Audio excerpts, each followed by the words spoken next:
Good clean start from both crews. Traditionally, the Chinese boat making quite a lot of noise as they come out. They often do that. It's quite a vocal boat. The Leander crew slightly moving towards the island, but they'll correct that now as they move back out of the shadow. Good, strong start from both crews. So the Chinese Olympic champions, just the 2-seat has been replaced, and in comes Qiu Lu, who was in the Coxless 4 in Tokyo. The other 3 were in the quad and won gold together. So this is a serious unit with serious form from the Chinese. The world's best coming to Henley, where they love to compete and they love to experience the course here. Look at that sculling. Yeah, like I said, this really was one of the standout crews in Tokyo, and with the one replacement, clearly it's not slowed them down in any sense. We'll see it as they come down the course, but their technique and timing, I mean, their blade work really is quite exceptional in that Chinese boat. I think the Leander crew here have got closer to us. Again, they'll know that, you've said this a few times, sometimes you just sit at the start line still believing in yourself, but knowing you're up against Olympic champions. It's a tough ask. But I think they've again started very strongly, the Leander crew. They've had a great week so far, and they're again taking on these bouncy conditions. They'll have felt China slip away from them already, but they're still top level, top racing. I really want to have a little bit more of a look at the Chinese quad, because they do scull so well. And let's have a look at the Olympic champions. There are the blades going in the water. Just talk us through the sculling technique here.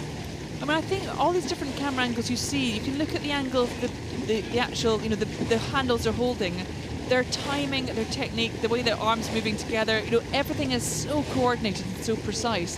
When we move out, we'll get a different angle of the blade soon as well. And again, it's the precision. Like we said it many times already today, this is actually really quite challenging conditions, but the precision is there every single stroke. The quad, I think, you know, I've had different experiences in different boats. The quad is, you know, coordination-wise, one of the trickiest ones to get just right. But I think this is a crew that time and time again, we've seen them at the international level, just produces very, very strong performances.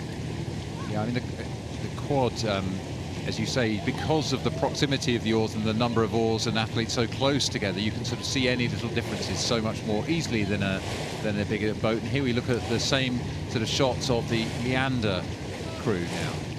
Yeah, and again, like I said, I mean, this is a really strong Leander quad. They've had some great racing to get to the Friday of Henley. And again, you know, they've got good blade work. You just see the depth slightly more inconsistent. It's just that, you know, you can just see the little differences when you're compared against the best in the world. It's a tough comparison, isn't it, to be up against the Olympic champion, because any day of the week against other crews, these 4 young women would look great. They were first at Ghent Regatta, they were first at the Metropolitan Regatta, and they've got some real experience in here in the Leander A crew there. Jessica Martin at stroke 1, the Prince Philip, the junior women's 8s event last year, stroking the Headington school crew. That was an incredible, strong crew there. So she's got tremendous experience. And across the Leander boat, actually, Ella Toa at bow, Rosa Thompson at 2, Natasha Harris-White at 3, and stroke Jessica Martin. These are athletes on the rise, really wanting to get their quad sculling skills together. And what better way to do it than facing the Olympic champions?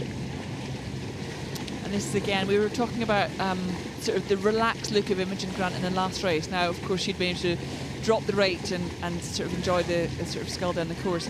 These are, you know, these women are still in the middle of the race. They're still reasonably sort of attacking the race, but you can see the relaxation from the start. There's no lift of the shoulders. A very, you know, the small hook at the front to get the blades covered quickly, but no lift, you know, no tension.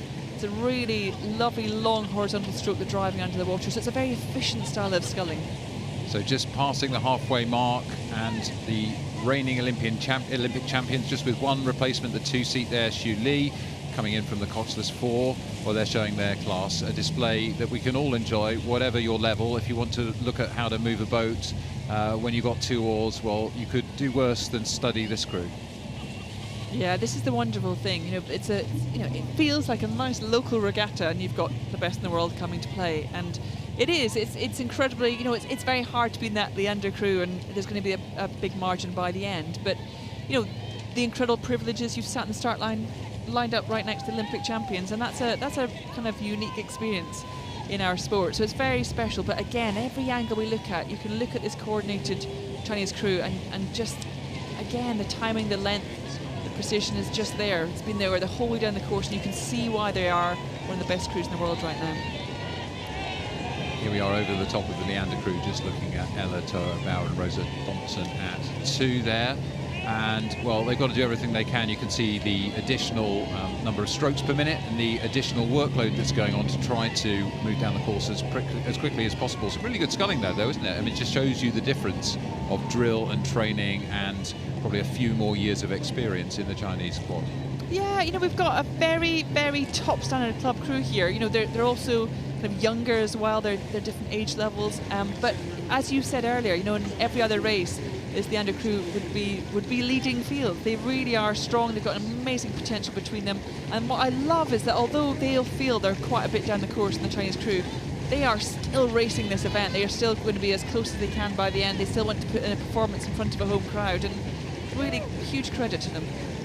So the Chinese raced in Tokyo just around a year ago, and Catherine, you were following and commentating on a lot of those races, bringing them to the world at a time when the world couldn't go to Tokyo. But here at Henley, the world can come and see this close up. You can see Olympic champions racing. I remember Tokyo conditions were really quite tough for the competitors here compared with a less lively water. So these guys can obviously accommodate any conditions. Yeah, they are impressive. I mean, they are champions for a reason. But I really hope, I mean, whether it's these international champions, whether it's new club crews, the fact that you know, in 2022 we can enjoy full crowds, we can enjoy hundreds of people now gathering and celebrating our sport. I think there's much more appreciation for it because we lost it for those couple of years. So I think it's lovely to see. Well, I don't think I've ever rowed in my career anywhere with a bigger noise than Henley. I think you had the opportunity to row at the home games in London 2012, which had unbelievable noise all the way down the track. But for most people in the sport of rowing, this is the biggest place to row, the favourite regatta the world has since 1839. People have been racing down this course. You can walk through the stewards' enclosure, which we'll see in a moment, and see the trophies. And you can go back as long as the cup existed and see the names that have gone before you. And sometimes the competitors go and see those things, and it really gives you the sense of history in the making.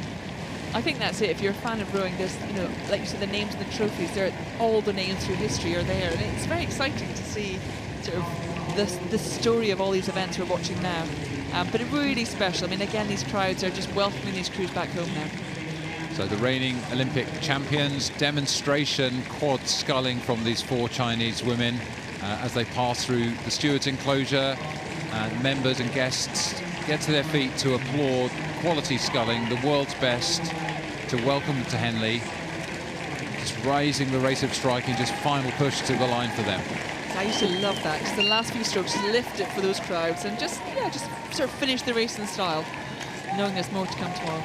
There we go, the Chinese happy to cross the line, enjoy the Henley course for the first time, and here come Leander, great credit to them. Ella Toa has a glance over her shoulder at Bao to check she's on track.